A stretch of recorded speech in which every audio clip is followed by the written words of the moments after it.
বন্ধুরা, কেমন হবে যদি দুনিয়ার পুরো সময়টা থেমে যায়? আজকের মুভিতে আমরা এমন কিছুই দেখতে চলেছি। আর আমি জানি তোমাদের এই মুভির গল্প অনেক ইউনিক লাগবে। এই মুভিতে আমরা দেখতে পাবো সময় থেমে যাওয়া পৃথিবী কেমন হতে পারে, কেমন হবে সেই পৃথিবীর আবহাওয়া। তো চলো দেরি না করে মুভি শুরু করা যাক।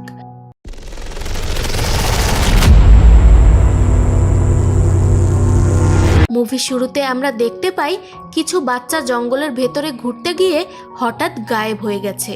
পুলিশ ডিপার্টমেন্ট তখন ওই শিশুদেরকে খোঁজ করছিল। ওই বাচ্চাদের ভিতরে একটি মেয়েকে পাওয়া গেছে। মেয়েটির নাম সুরিন। একজন ডক্টর সুরিনের কাছে জিজ্ঞেস করছিল জঙ্গলের ভিতর ঠিক কি হয়েছিল। ডক্টর বলে, তুমি একদম শুরু থেকে আমাদেরকে বলো তোমাদের সাথে কি হয়েছিল, আর বাকি বাচ্চারাই বা এখন কোথায়, যেন পুলিশেরা বাকি বাচ্চাদেরকে খুঁজে বের করতে পারে। সুরিন তখন ডাক্তারকে বলে, আমি কিছুদিন আগেই এই শহরে শিফট হয়েছি।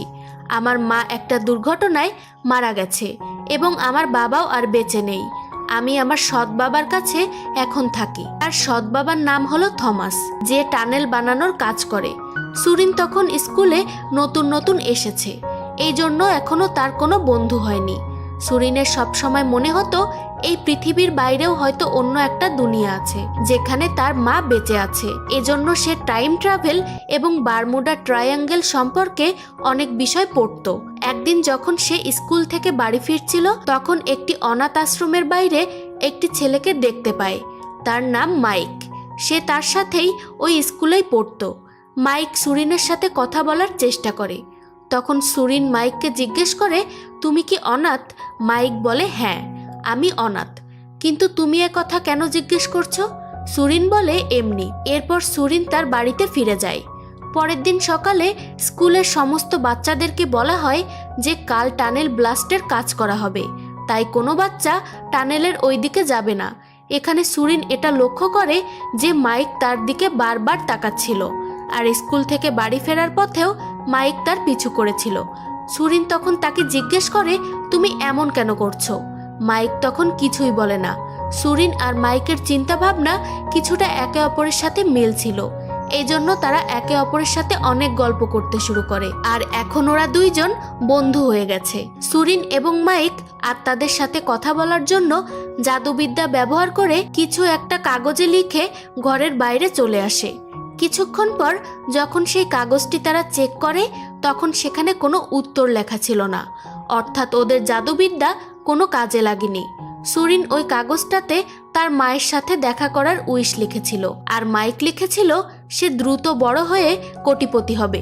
সুরিন মাইকের উইশ পড়ে হাসতে লাগে। আসলে তাদের দুজনের একটি নিজস্ব ভাষা ছিল, যেটা তারা দুজন ছাড়া আর কেউই বুঝতে পারতো না। ওরা দুইজন নিজেদের একটি জগৎ তৈরি করেছিল। এরপর দেখা যায় মাইক সুরিনকে একটি অনেক পুরনো ঘর দেখাতে নিয়ে যায়। ঘরটি ছিল জঙ্গলের কাছাকাছি। সেখানে তারা দুইজন খুব ভালো সময় কাটায়। পরের দিন দেখা যায় মাইক এবং তার তিন বন্ধু টানেলের কাছে সেই ব্লাস্ট দেখতে যাবে বলে সিদ্ধান্ত নেয়। মাইক সুরিনকেও তাদের সাথে যেতে বলে, কিন্তু মাইকের বন্ধুরা তাকে বারণ করে দেয়, কারণ সুরিনের বাবা ওই টানেলেই কাজ করে। সুরিন তখন তাদের বলে, ওই লোকটা আমার বাবা নয়। কিন্তু এরপরেও মাইকের বন্ধুরা কোনো মেয়েকে তাদের সাথে নিয়ে যেতে চাচ্ছিল না, কিন্তু মাইকের রিকোয়েস্ট করার ফলে ওরা সবাই রাজি হয়ে যায়।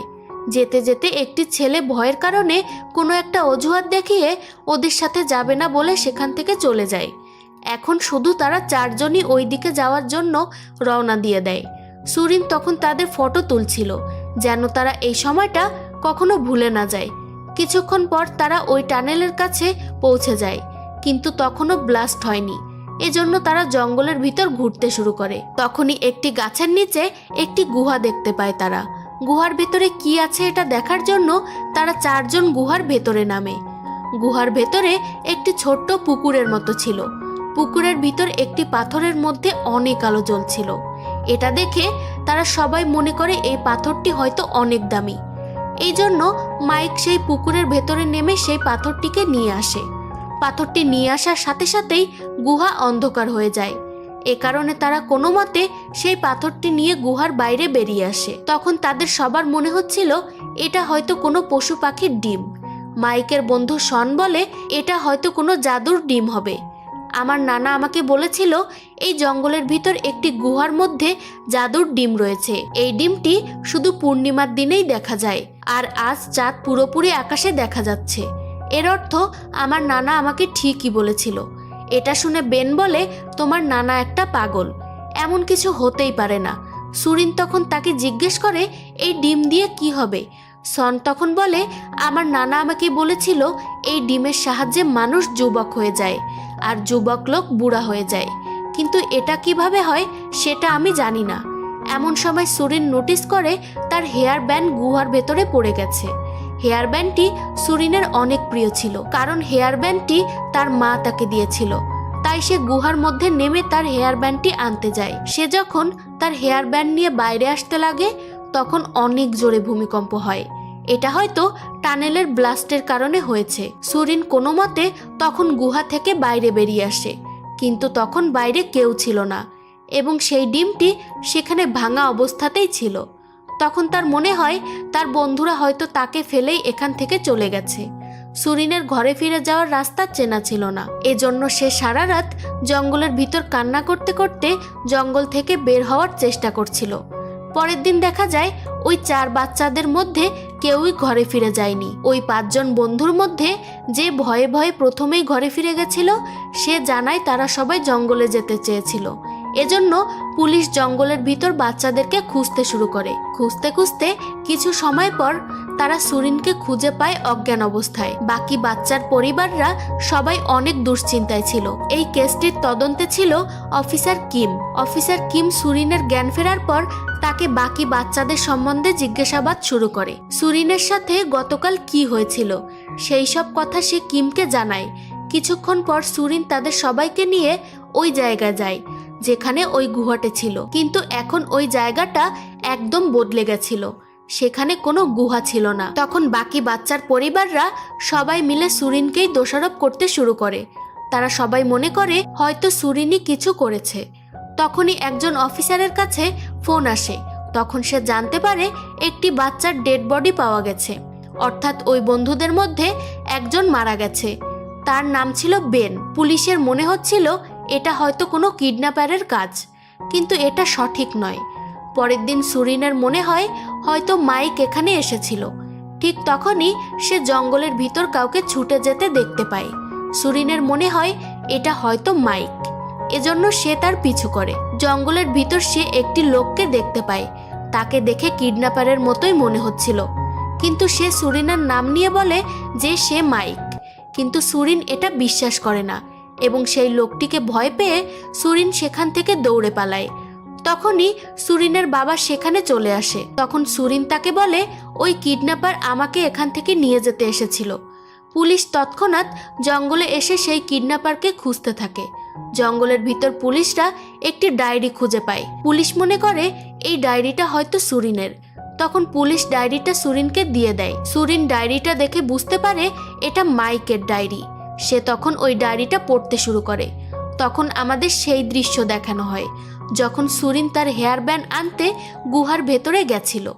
তখন বাইরে 3 জন বন্ধু সেই ডিমটিকে দেখছিল। তারা বোঝার চেষ্টা করছিল এই ডিমটা কিসের ডিম। এই জন্য মাইক ওই ডিমটা ভেঙে ফেলে। ডিমটা ফাটাতেই চারদিকটা একদম শান্ত হয়ে যায়।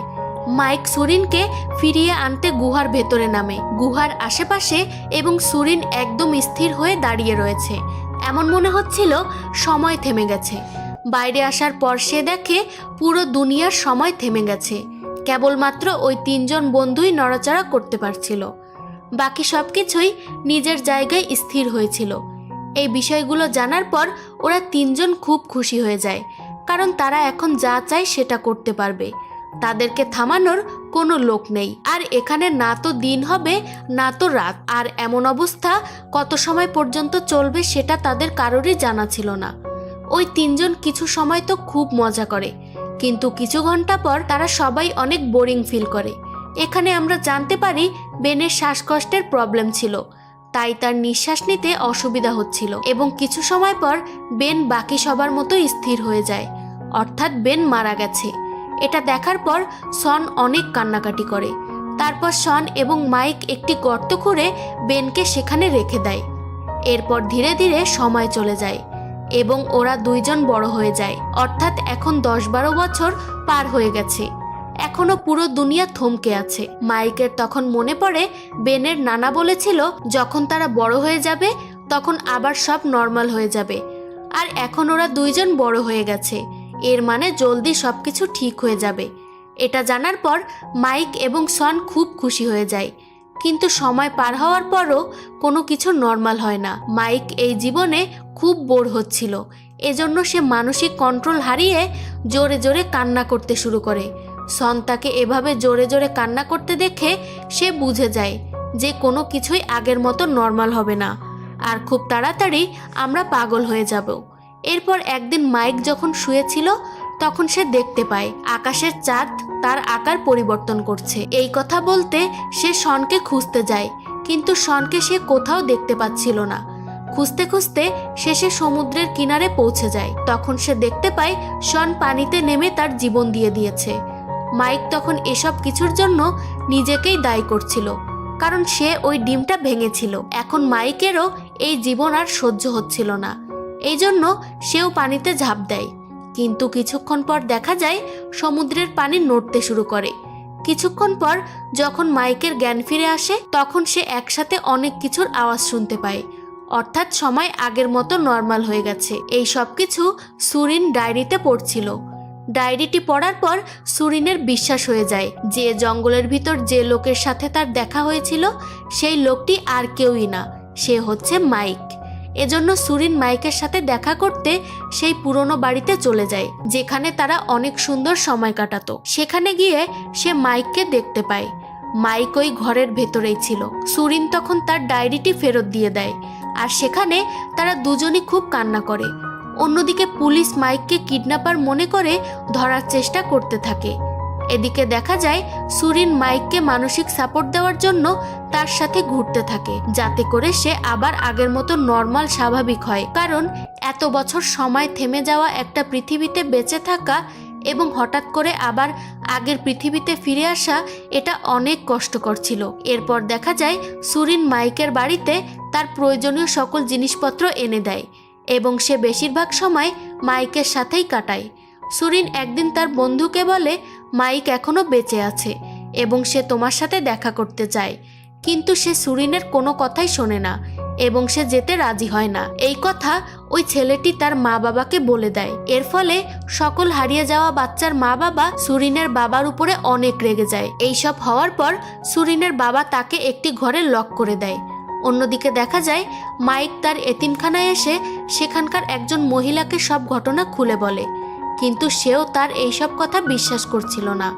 অন্যদিকে দেখা যায় সুরিনের বাবা সুরিনের ফোন চেক করে এবং তার ফোনের মধ্যেই সেই জঙ্গলের বাড়িটার সবকিছু ছবি দেখতে পায়। ছবিটাতে মাইকও ছিল।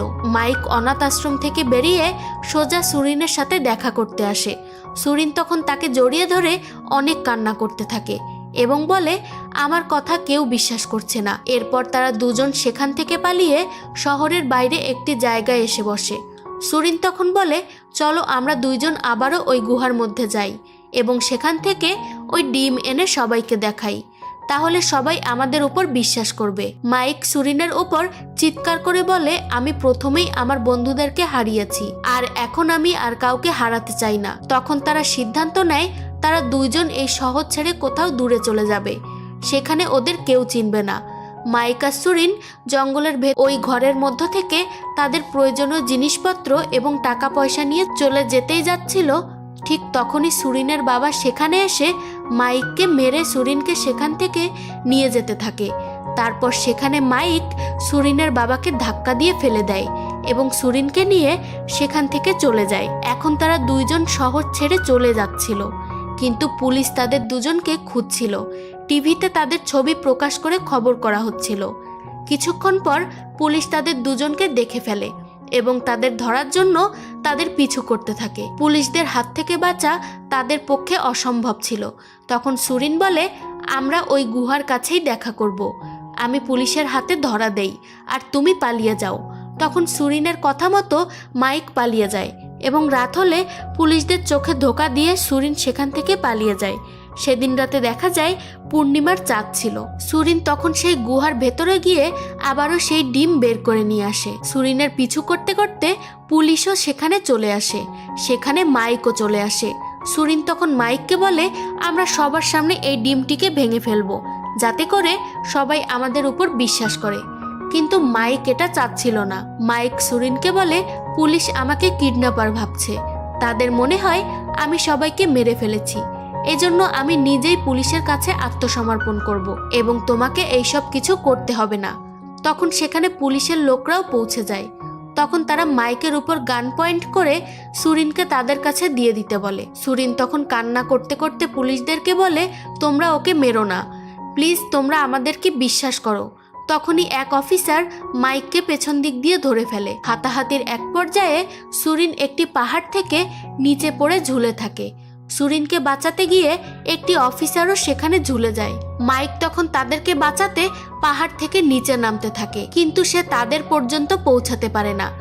এদিকে কিছুক্ষণের মধ্যেই সুরিন এবং অফিসার পাহাড় থেকে নিচে পড়তেই যাবে, তখন অফিসারের হাত পাহাড় থেকে সরে যায়। এদিকে কিছুক্ষণের মধ্যেই সুরিন এবং অফিসার পাহাড় থেকে নিচে পড়তেই যাবে, আর যখনই অফিসারের হাত পাহাড় থেকে সরে যায় তখন তারা দুইজন নিচে পড়তে শুরু করে। কিন্তু তখনই আমরা দেখি সময় আবারও থেমে গেছে, অর্থাৎ মাইক সেই ডিমটি আবারও ভেঙে ফেলে।